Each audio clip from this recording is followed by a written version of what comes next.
सियाचीनमध्ये हिमस्खलनात झालेल्या दुर्घटनेमध्ये 9 जवान शहीद झाले तर हनुमंतप्पा हा जवान आश्चर्यकारकरित्या बचावला। मात्र या 9 शहीदांपैकी एक होता म्हणजे साताऱ्याचा सुपुत्र। सातारा जिल्ह्यातल्या माण तालुक्यातल्या सुनील विठ्ठल सूर्यवंशी ह्याला मात्र दुर्दैवाने मृत्यूला सामोरं जावं लागलंय। संघर्ष सियाचीनचा असो की साताऱ्याच्या दुष्काळी स्थितीचा, सुनील आणि त्याच्या कुटुंबियांनी दोन्ही आघाड्या समर्थपणे सांभाळल्यात। पाहूयात एक रिपोर्ट। अनाम वीरा जिथे जाहला तुझा जीवनांत, स्तंभ तिथे ना कुणी बांधला पेटली ना वात। धगधग त्या समराच्या ज्वाला या देशाकाशी, जळावयास्तव संसारातून उठून या जाशी। कविश्रेष्ठ कुसुमाग्रजांच्या या काव्यपंक्ती सियाचीनच्या बर्फाळ समरभूमीत साक्षात मृत्यू अशा हिवाळा या शत्रूशी लढताना देह ठेवलेल्या सुनील विठ्ठल सूर्यवंशी या जवानासाठी तंतोतंत लागू पडतात। जगातली सर्वोच्च युद्धभूमी असलेल्या सियाचीनमध्ये भारतीय सैनिक 2 शत्रूंशी लढतात, एक पाकिस्तानी लष्कर आणि त्यांच्याहून भयानक असा हिवाळा। काहीच दिवसांपूर्वी पाकिस्तानी लष्कराच्या हालचालींवर नजर ठेवताना अचानक त्या भागात आलेल्या हिमस्खलनात 10 भारतीय सैनिक गाडले गेले। यातील एकमेव हनुमंतप्पा बचावला, पण अन्य 9 जवान तेवढे सुदैवी नव्हते। त्यांच्यापैकीच एक होता सुनील सूर्यवंशी।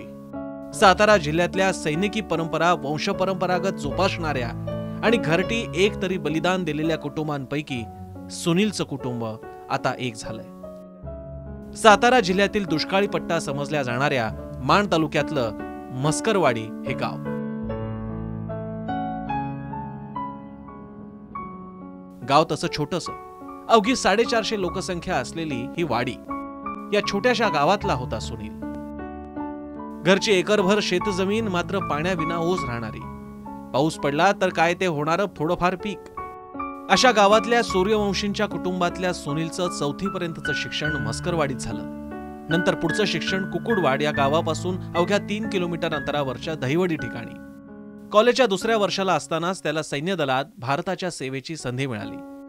आई, वडील, मोठा भाऊ, पत्नी आणि 1 वर्षही पूर्ण न झालेली चिमुकली मुलगी तन्मया असं सुनीलचं लहानसं कुटुंब। वडिलांनी गवंडी कामातून प्रपंच चालवत त्या मुलांना मोठं केलं। वडिलांची एकच इच्छा, मुलांनी खूप शिकावं आणि काहीतरी करून दाखवावं। म्हणूनच सुनील सैन्यात भरती झाला होता। सुनीलनं काहीच दिवसांपूर्वी पत्नीला फोन करून घरातल्या लोकांची विचारपूस केली होती। आपण सुखरूप असल्याचंही त्यानं पत्नीला सांगितलं। आपल्या मुलीच्या पहिल्या वाढदिवसाला येऊ शकत नसल्याची खंतही त्यानं व्यक्त केली। इतकंच नाही तर नव्यानं बांधलेल्या घराची वास्तूक आणि मुलीचा वाढदिवस एकाच दिवशी करा असा सल्लाही पत्नीला दिला होता। दरवेळी त्यांचा फोन दुपारी यायचा। बर, विचारलं बाळ कसं आहे, तुझं काय चाललंय, घरातला आई, दादा किंवा ताने गजींचा फोन आला होता। तिचा वाढदिवस घालायला सांगितलं होतं। आता 19 फेब्रुवारीला बर्थडे झाला।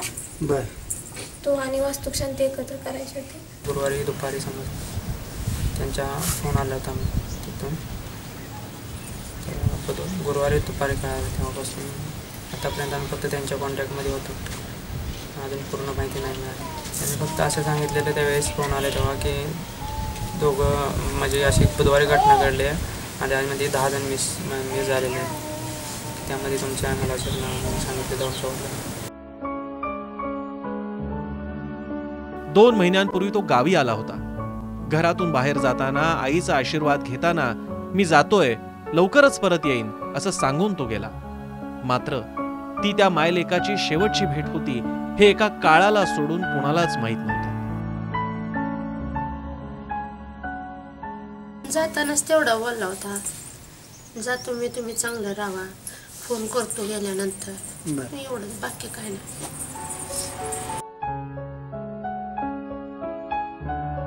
सुनील आता आपल्यात नाही, त्याची कमतरता सूर्यवंशी कुटुंबियांना नेहमी जाणवणार आहे। पण सातारा आणि महाराष्ट्राची माती असे अनेक सुपूत देशाच्या रक्षणासाठी घडवून सुनीलच्या पराक्रमाचा वारसा पुढे सुरूच ठेवतील। जरी न गातील भाट डफावर तुझे यशोगान, सफल जाहले तुझेच हेरे तुझेच बलिदान।